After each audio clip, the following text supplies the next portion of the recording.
Қоянды жәрмеңкесінде өткен осы бір қызықты оқиға орыс жазушысы Николай Ановтың романына арқау болған. Мен сіздерге қазақ жазушысы Әлімқұл Бүркітбаевтың Қажымұқан повесінен үзінді ұсынып отырмын. Оқиға сол 1923 жылдың жазында Қоянды жәрмеңкесінде болған еді. Сарыарқа төсінде жыл сайын жәрмеңке өткізілетін естіген шетелдіктер мұнда ат басын тіреуге әуестін. Сол жазда Қояндыға Қытай балуаны келе қалды. Аты жөні Мао Цзефу. Ол қазақ жеріне келер алдында Жапонияда өткен балуандар біріншілігінде жеңіске жетіпті.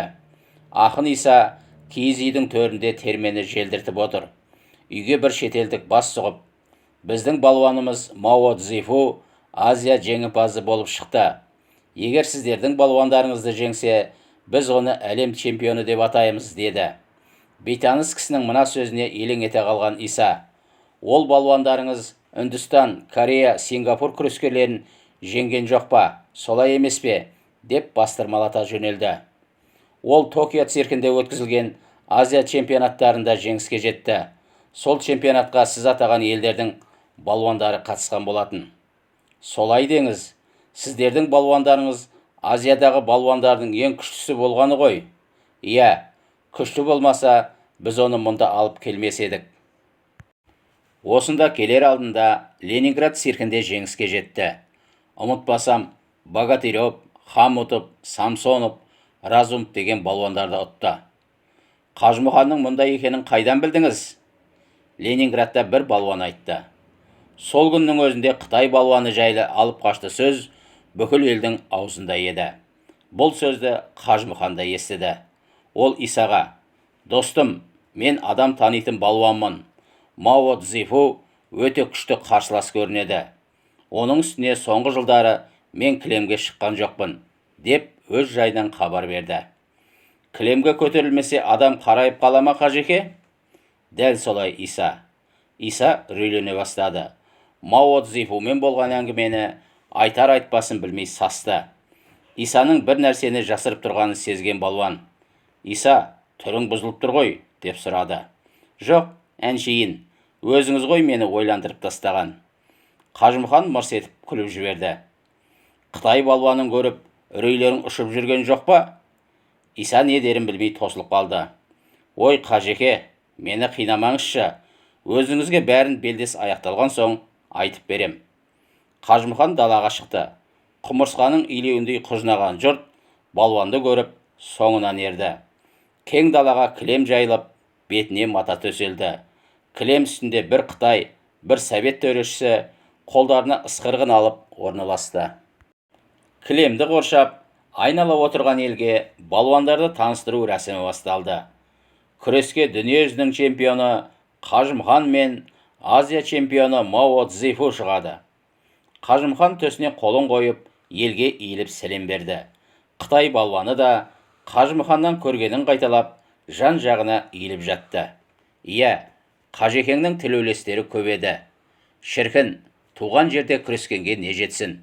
Мұна тұрған халықтың бәрі оның тілеуін тілеп тұрғандай деп, бір сәт Исаны қуаныш толқыны биледі. Қытай палуанын еске алғандай қайта үрейленді. Екі балуан кездесіп, қол алысты. Одан соң ұстаса кетіп, маңдай тіресіп қалды. Тырбыңдаған қолдар бірде айқасып, бірде бір-бірінің мойнына жабысып, тыным табар емес. Сол сәтте Қытай балуаны Қажымұқанды жамбасқа алуға әрекет жасады. Ол қанша әрекеттенсе де көтеріп кете алмады. Керісінше, өзі сүрініп кетіп, шалқасынан құлай жаздады. Күрес қыза түсті. Қажымұқан еңкейіп, жалғыз қолымен қытайлықты белбеуден ұстап, жоғары көтеріп кетті. Мао Цзефу сасқанынан төрт тағандап кілемнен қаша жөнелді. Бірақ қарулы Қажымұқанның қолы оны жібермей, кілем үстінде ұстап қалды да, қос қолмен қарсыласын белінен басты. Артынша қытайлықты белінен құшақтаған балуан оны тік көтеріп әкетті. Жиналған жұртқа қытайлықтың тырбаңдаған аяғы ғана көрінді. Ол жан ұшырып, етбетінен құлауға әрекет жасады. Солай болып шықты. Ызаға булыққан Қажымұқан енді оны оңға тартып, аунап түскенде қарсыласы көпір әдісін жасап тұрып қалды. Қажымұқан баса салса, қарсыласы қос жауырынмен кілемге түсетін бе еді, әлде қайтер еді. Бірақ бұл асықпады. Осыны пайдаланған Мао Цзефу аунап түсіп, төрт тағандап кілемнен қашып кетті. Бір пәс демалып алды да Қажымұқанға дүрсе қоя берді. Сол заматта қоршап тұрған жангерлер «Бәсе, Қажеке, аяма!» деп шулап қоя берді.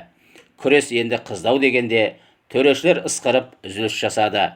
Күрестің алғашқы 20 минуты тең аяқталды. Үзіліс кезінде жангерлер «Қажеке, намысты қолдан бермеңіз!» деп дауыстады. Қажекең де жан жағына көз тастап, бір жігіт орамалмен терін сүртті. Белдесу қайта басталды. Қытай балуаны қолын сумаңдатып, қазақ балуанының ішінен, иығынан ұрып, қашып кетіп жүрді. Балуанның ызасы келді.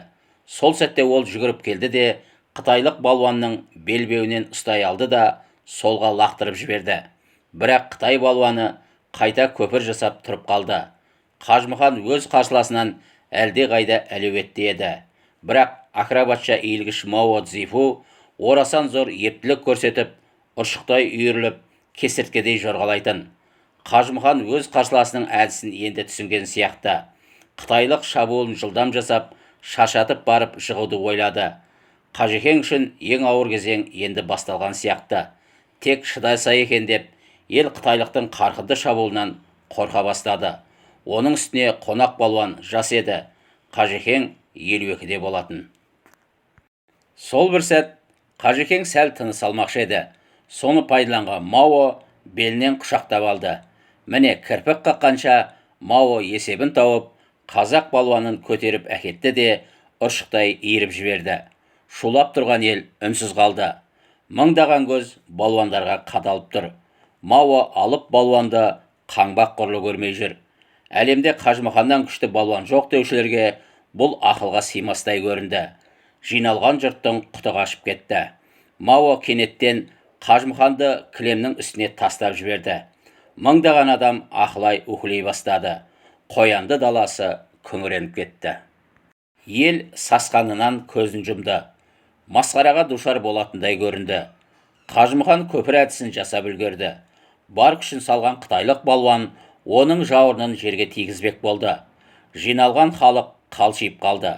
Қытайлық ырс-ырс етіп демалып тұр. Қажымұқан бар күшін жиып, қытайлықты көтере-мөтере орнынан тұрып кетті. Ызаға булыға тұрған бетте қарсыласын алып ұрды. Ол көпір жасап үлгерген еді. Бірақ Қажекеңнің тегеуінді күшіне төтеп бере алмай қалды. Қытайлықтың жауырыны жерге тиді. Төрешінің бірі Қажымұқанның қолын көтерді. Әп-сәттегі өзгерістен абыржыған жұрт шулай бастады. Қоянды даласы шаттыққа бөленді. Жәрменке Қажымұқанға кішкене күміс самаурын сыйлады. Бұл кәдімгі никельді самаурын еді. Бірақ оның оттығы су жаңа 1 сомдық және жарты сомдық теңгелерге сықап толтырылғанды. Қажымұқан қымбатты сыйлықты алып, қоршап тұрған жұртқа теңгелерді үлестіріп берді.